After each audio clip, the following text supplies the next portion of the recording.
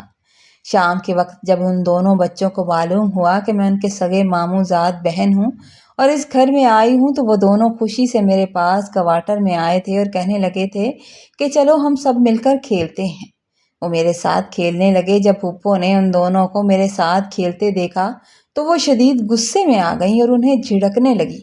انہیں جھڑک کر کہنے لگی کہ وہ لڑکی جہاں ہے اسے رہنے دو، یہ تمہارے کھیلنے کے لیے نہیں آئی، تم لوگ اس کے پاس مت جایا کرو۔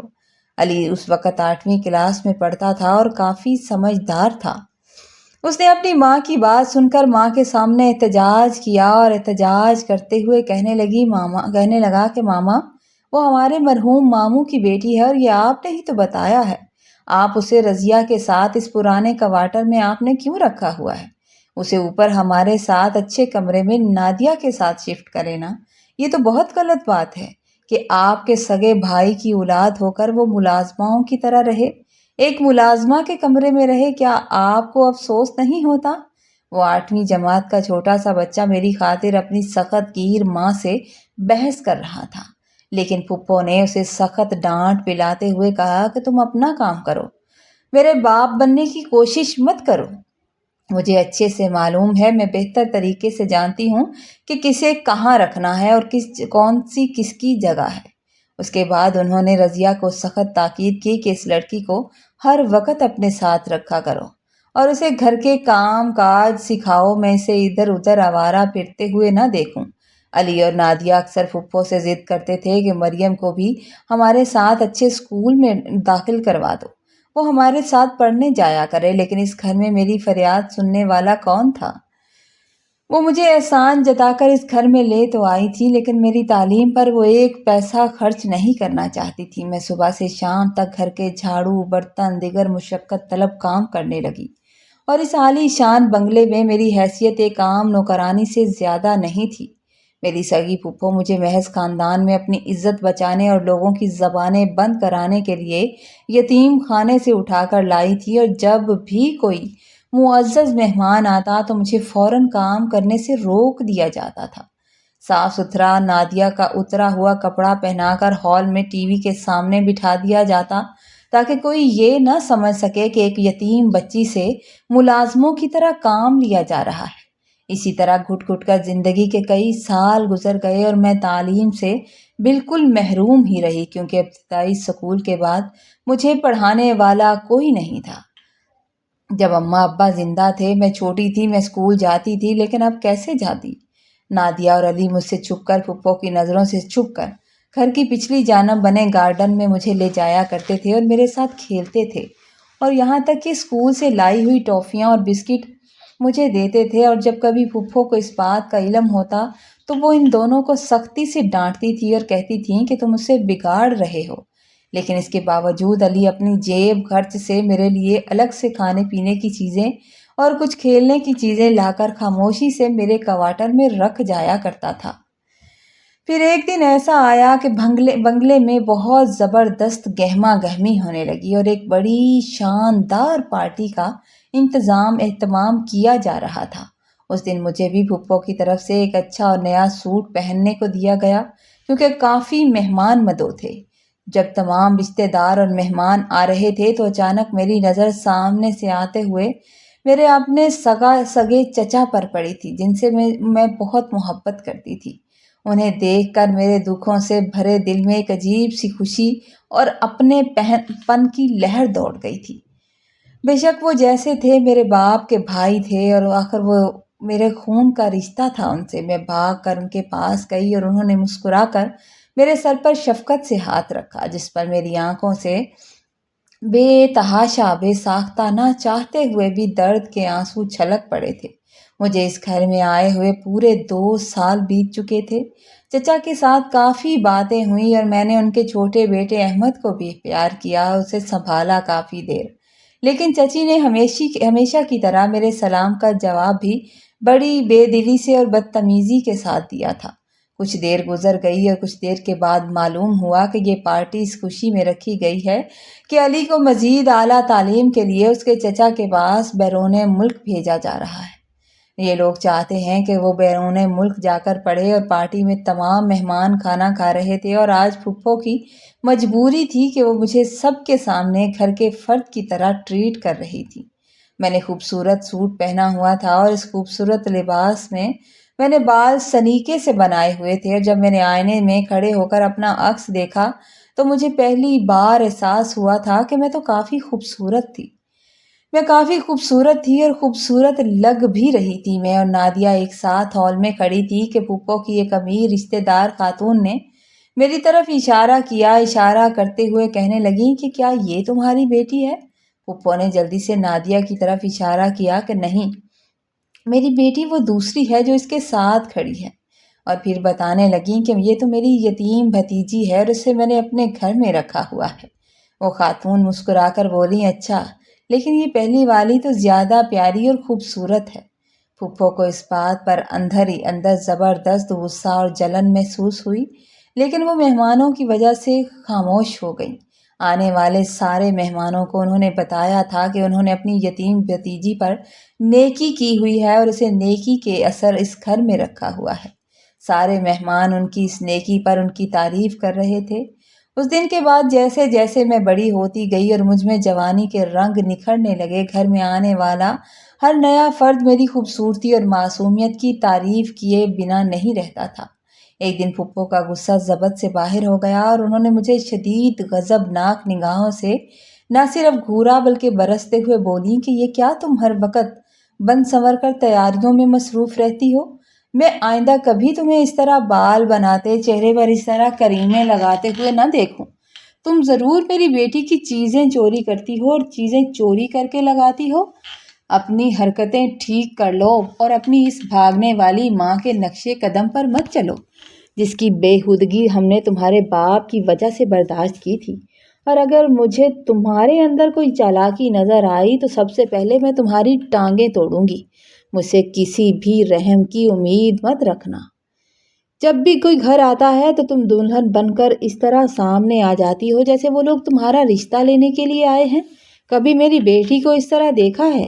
اس دن انہوں نے مجھے بے تحاشا ذلیل کیا تھا، حالانکہ اس بات میں کوئی سچائی نہیں تھی۔ میں روتی ہوئی اپنے کوارٹر میں آ گئی اور کوارٹر میں آ کر چارپائی پر گر گئی اور گر کر رونے لگی تھی۔ تھوڑی ہی دیر میں رضیہ اندر آئی تھی اور اس نے شفقت سے میرے سر پر ہاتھ رکھا اور ہاتھ رکھتے ہوئے کہنے لگی کہ مجھے تم پر بہت ترس آتا ہے بیٹا۔ یہ تمہاری سگی پھپھو ہو کر بھی تمہارے ساتھ کتنا فرق کرتی ہے، لیکن تم رویا نہ کرو بلکہ نماز پڑھ کر اللہ سے اپنی نصیب کی دعا مانگا کرو۔ اگر تم چاہو تو میں روزانہ تمہیں قرآن پاک پڑھا سکتی ہوں۔ اور اس دن سے رضیہ نے مجھے صبح سویرے اٹھانا شروع کر دیا، اور جب وہ خود قرآن پاک پڑھتی تھی تو مجھے بھی ساتھ پڑھانے لگی۔ اس نے مجھے قرآن پاک کی تعلیم دینا شروع کر دی اور نماز پڑھنا بھی سکھانے لگی۔ اب جب بھی مجھے فارغ وقت ملتا تھا مجھے قرآن پاک پڑھنے کا ایک نیا اور روحی شوق پیدا ہونے لگا۔ میں تلاوت کرتی اور پھر بچھونے پر بیٹھ کر اپنے رب سے لمبی لمبی باتیں کیا کرتی تھی اور اپنے اچھے مستقبل کی دعائیں مانگا کرتی تھی۔ اس طرح وقت کا پہیہ گھومتا رہا اور میں ایک نوعمر لڑکی سے مکمل طور پر جوان اور حسین دوشیزہ بن گئی۔ اور ایک دن میری پھپھو کی نند جو علی کے واپس آنے کی خوشی میں اپنے بھائی کے گھر چند دن کے لیے قیام کرنے کے لیے آئی ہوئی تھی، باہر خوبصورت سے لان میں بیٹھی پھپھو کے ساتھ چائے پی رہی تھیں کہ علی تعلیم مکمل کر کے 2 دن کے اندر اندر واپس پاکستان لوٹ رہا تھا اور پورے گھر میں صفائیاں اور عالی شان تیاریاں ہو رہی تھی۔ میں کچن سے برتن لے کر جا رہی تھی کہ اچانک مجھے پھپھو کے زور زور سے بولنے کی آواز آنے لگی اور پھپھو کی نند اونچی آواز میں سنائی دی۔ وہ طنزیہ قہقہ لگا کر کہنے لگی، پھپھو سے کہہ رہی تھی کہ بھابھی اس ثواب کے ٹوکرے کو کب تک اپنے گلے میں لٹکانے کا ارادہ ہے؟ کہیں ایسا نہ ہو یہ ثواب کا کام ہمیشہ کے لیے آپ کو اپنے گھر میں سنبھالنا پڑ جائے اور مستقل ثواب کماتی رہیں آپ۔ پھپھو نے تعجب سے پوچھا کہ ایسا کیا کہہ رہی ہو، کہنا کیا چاہ رہی ہو؟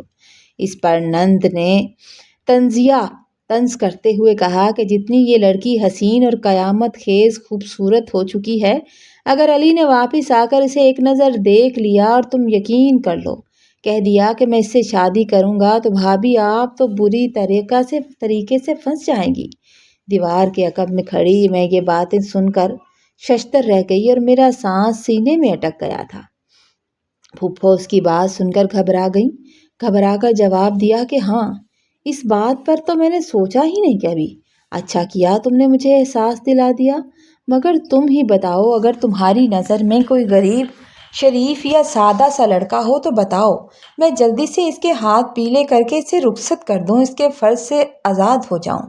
اب علی ایک بار واپس آ جائے تو پہلا کام میں یہی کروں گی۔ یہ بھیانک باتیں سن کر میرے پیروں تلے سے زمین نکل گئی اور میں خاموشی سے بھاگ کر اپنے کوارٹر میں واپس آ گئی تھی، جہاں میری آنکھوں سے مسلسل آنسو بہنے لگے تھے۔ اسی وقت رضیہ اندر داخل ہوئی۔ اس نے مجھے یوں غمزدہ اور روتے ہوئے دیکھا تو گھبرا کر کہنے لگی، کیا ہوا؟ مریم، میں نے تمہیں وہاں سے بھاگتے ہوئے روتے ہوئے آتے دیکھا تھا تو میں تمہارے پیچھے آ گئی۔ کسی کی تلخ بات سن کر آئی ہو کیا؟ کسی نے کچھ کہا ہے تمہیں؟ تو میں نے جلدی سے اپنے آنسو صاف کیے اور بات کو ٹالنے کی کوشش کی، مگر اس کے بار بار اصرار کرنے پر میں نے وہ تمام گفتگو منومن بتا دی جو میں ابھی پھپھو اور ان کے نند کے درمیان سن کر آئی تھی۔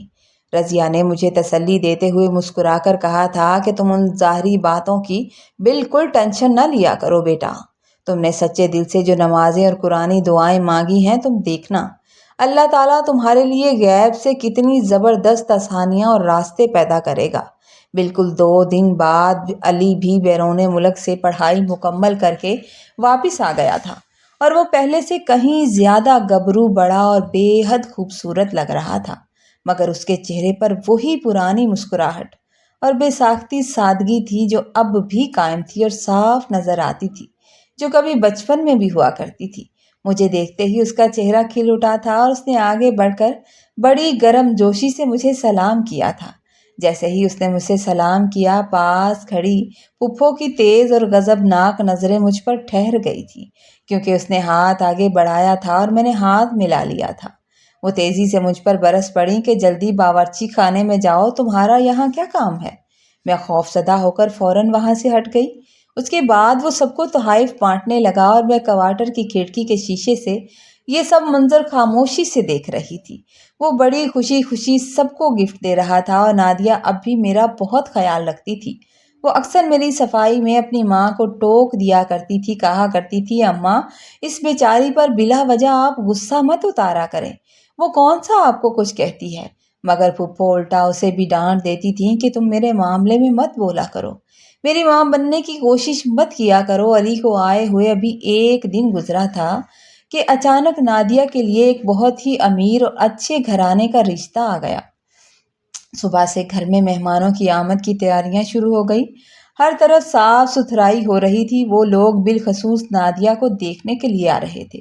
میں اپنے کوارٹر میں گمسم بیٹھی تھی کہ نادیہ میرے پاس آئی اور بے انتہا خوشی کے عالم میں میرے پاس آ کر کہنے لگی، مریم مجھے دیکھنے کے لیے کچھ لوگ آ رہے ہیں اور تم تو میری دوست ہو نا، تم فوراً میرے ساتھ چلو اور میرے کمرے میں چلو تاکہ مل کر ہم اچھے کپڑے سلیکٹ کریں۔ تم مجھے کپڑوں کا انتخاب کر کے دو کہ جو میں پہنوں، مجھے مشورہ تو دو نا۔ اس نے اتنی محبت اور مان سے مجھے بلایا کہ میں اس کو منع نہ کر سکی اور اس کے ساتھ چلی آئی، کیونکہ وہ پہلے ہی بہت اچھی تھی اور میرا خیال بھی رکھتی تھی۔ ہم کمرے میں کپڑے پسند کر رہے تھے، سلیکٹ کر رہے تھے کہ اچانک علی نے کمرے میں جھانکا اور مجھے وہاں دیکھ کر سیدھا کمرے میں آ گیا۔ اس نے شفقت سے پوچھا کہ کیسی ہو پیاری بہن، تم سے تو سامنا نہیں ہو پاتا۔ اس کی اس بات پر میں معصومیت سے مسکرا دی تھی۔ کہنے لگا، میں تمہارے لیے بھی ایک خاص تحفہ لایا ہوں، مگر اماں کے ڈر سے تمہیں سب کے سامنے دیا نہیں ہے، نہ دے سکا ہوں۔ تم یہیں بیٹھو نادیہ کے پاس اور ابھی جانا نہیں، میں تمہارے لیے لے کر آتا ہوں۔ کچھ دیر کے بعد وہ ایک لفافہ ہاتھ میں تھامے واپس آیا اور وہ لفافہ مجھے دیتے ہوئے بولا کہ اسے خاموشی سے کوارٹر میں لے جانا اور اماں کو ہرگز پتہ نہ چلے۔ نادیہ نے فوراً عقل مندی کا ثبوت دیا اور دیتے ہوئے اپنا ایک پرانا لباس اس لفافے کے اوپر رکھ دیا کہ اگر پھپھو دیکھ بھی لیں تو یہی سمجھیں کہ نادیہ نے اپنے پرانے کپڑے شوپر میں ڈال کر مجھے دیے ہیں، اور میری طرف دیکھ کر کہنے لگی کہ اگر اماں کی نظر پڑ بھی جائے تو کہہ دینا کہ نادیہ نے دیے ہیں۔ میں وہ لفافہ سنبھالے تیزی سے اپنے کوارٹر میں چلی آئی، اور شکر ہے پھپھو کی نظر نہیں پڑی۔ جب اسے کھول کر دیکھا تو میری آنکھیں کھلی کی کھلی رہ گئی۔ اس میں مہنگے برانڈ کے صابن، چہرے پر لگانے والی کریمیں اور ایک جدید موبائل فون بھی تھا۔ میں نے زندگی میں کبھی موبائل فون استعمال کیا ہی نہیں تھا اور مجھے آتا ہی نہیں تھا، اس لیے خوف کے مارے اسے فوراً کپڑوں کے نیچے چھپا دیا تھا۔ مجھے ڈر تھا کہ اگر پھپھو نے یہ دیکھ لیا تو وہ تو میری جان لے لیں گی، انہیں پتہ چل گیا تو نہ جانے وہ میرے ساتھ کیا سلوک کریں گی۔ میں نے سوچا کہ اس بارے میں رضیہ باجی سے مشورہ کروں گی، دیکھوں گی کہ وہ کیا کہتی ہیں۔ جب رضیہ باجی کام نپٹا کر کمرے میں آئیں تو میں نے انہیں وہ تمام چیزیں دکھائیں اور انہیں بتایا کہ یہ سب علی میرے لیے لے کر آیا ہے، تو وہ حیران ہو کر میری طرف دیکھنے لگیں اور پھر سنجیدگی سے کہنے لگیں کہ اگر یہ تمہاری پھپھو کو اس بات کا پتہ چلا تو وہ تمہارے اس معصوم کردار پر بے بنیاد داغ لگائیں گی اور تم پر بوجھ ڈالیں گی کہ جو تم سے برداشت نہیں ہوگا۔ مجھے بڑی تکلیف ہوتی ہے جب وہ تمہارے کردار پر باتیں کرتی ہیں۔ اس موبائل فون کو چپ چاپ علی کو واپس کر دو، جب تمہیں چلانا ہی نہیں آتا تو اسے پاس رکھنے کا کیا فائدہ؟ رضیہ کی باتوں نے مجھے قائل کر دیا۔ مجھے لگا کہ وہ ٹھیک کہہ رہی ہے، کیونکہ جب بھی لوگ میری عزت پر بات کرتے تھے تو میری مرحومہ ماں کے بارے میں بھی برا بھلا کہا جاتا تھا، غلط باتیں کی جاتی تھی جو میرے لیے ناقابل برداشت ہوتی تھیں۔ میری ماں کے کردار کو بھی بیچ میں لایا جاتا تھا۔ باتوں باتوں میں رضیہ نے ایک اور دردناک حقیقت سے پردہ اٹھایا۔ کہنے لگی کہ تمہاری پھپھو جلد سے جلد تمہارے ہاتھ پیلے کر کے تمہیں اس گھر سے نکالنا چاہتی ہیں۔ انہوں نے اپنی زمینوں پر کام کرنے والے ایک غریب ملازم کے بیٹے سے تمہاری بات پکی کر دی ہے، کیونکہ انہیں ڈر ہے کہ کہیں ان کا بیٹا علی تم سے ہمدردی یا محبت نہ کر بیٹھے۔ مزید یہ کہ تمہارے پھپھا نے تمہارے والد کے اس گھر کو بیچنے کا منصوبہ بنا دیا ہے۔ تمہارے ابا کا جو گھر تھا اسے بیچ رہے ہیں، وہ تمہارے نام پر ہے تاکہ اس گھر سے اس رقم سے تمہاری شادی کا خرچ پورا کیا جا سکے اور ان کی اپنی جیب سے 1 روپیہ نہ لگے۔ اور تمہارا جو تھوڑا بہت سامان بنے وہ انہی پیسوں سے بنانا چاہتے ہیں۔ اپنے ماں باپ کا وہ پیارا گھر جس کی یادیں آج بھی میرے دل میں کسک پیدا کرتی تھی، ان کے بچھڑنے کا سن کر میرا دل دکھ سے بھر گیا۔ میری حسرت تھی کاش ایک بار اس گھر کو دیکھ سکتی جہاں میری ماں نے اپنی پسند کا سامان سجایا تھا، اور ایک بار اس گھر پر نظر ڈال سکتی، مگر حسرت ہی رہ گئی۔ میں رضیہ کے گلے لگ کر زاروں قطار رونے لگی تھی۔ اسی اثناء میں علی رضیہ کو بلانے کے لیے کوارٹر میں داخل ہوا تھا۔ اسے شاید رضیہ سے کوئی کام تھا اور اسی کام کے سلسلے میں آیا تھا، اور مجھے یوں سسکتے دیکھ کر ٹھٹک گیا اور بار بار پوچھنے لگا کہ کیا بات ہے۔ جب اس نے بار بار پوچھا تو میں نے صرف اتنی وجہ بتائی کہ مجھے اپنے اماں ابا کی شدت سے یاد آ رہی ہے۔ وہ کچھ لمحے کھڑا دیکھتا رہا اور پھر خاموشی سے چلا گیا۔ اگلی ہی صبح پھپھو نے مجھے نادیہ کا ایک پرانا استعمال شدہ لباس دیا تھا اور سرد لہجے میں حکم دیا تھا کہ آج شام کو تمہارا نکاح ہے، خاموشی سے تیار ہو جانا اور نادیہ تمہیں تیار کر دے گی۔ میں جو اس گھر میں ایک نوکرانی سے زیادہ کی حیثیت نہیں رکھتی تھی، ان کے اس فیصلے پر کوئی اعتراض کیسے کر سکتی تھی؟ میں نے خاموشی سے سر جھکا دیا، جائے نماز بچھائی اور رب کے آگے حضور سجدہ کر کے رو رو کر فریاد کرنے لگی کہ اے میرے مالک، نہ جانے مجھے اب کس نئی آزمائش میں ڈالا جا رہا ہے، نہ جانے جن لوگوں کے پاس میں جا رہی ہوں، میری سگی پھپھو مجھے بھیج رہی ہے، وہ میرے ساتھ آخر کیا سلوک کریں گے۔ روتے روتے میری آنکھ لگ گئی، اور جب آنکھ کھلی تو رضیہ مجھے چارپائی پر سونے کا کہہ رہی تھی، کیونکہ میں جائے نماز پر سو گئی تھی۔ میں نے روتے ہوئے رضیہ کے ہاتھ تھام لیے اور کہا کہ رضیہ باجی، کل مجھے آپ ہی رخصت کرنا۔ نہ جانے کیوں آپ مجھے اپنی ماں کی طرح لگتی ہیں۔ آپ کے پاس بیٹھ کر مجھے ایسا لگتا ہے جیسے ماں کے پاس بیٹھی ہوں۔ میری اس دردناک بات پر رضیہ کے آنسو نکل آئے۔ اس نے میرا ہاتھ چوما اور بولی کہ تم میری بیٹی کی طرح ہو،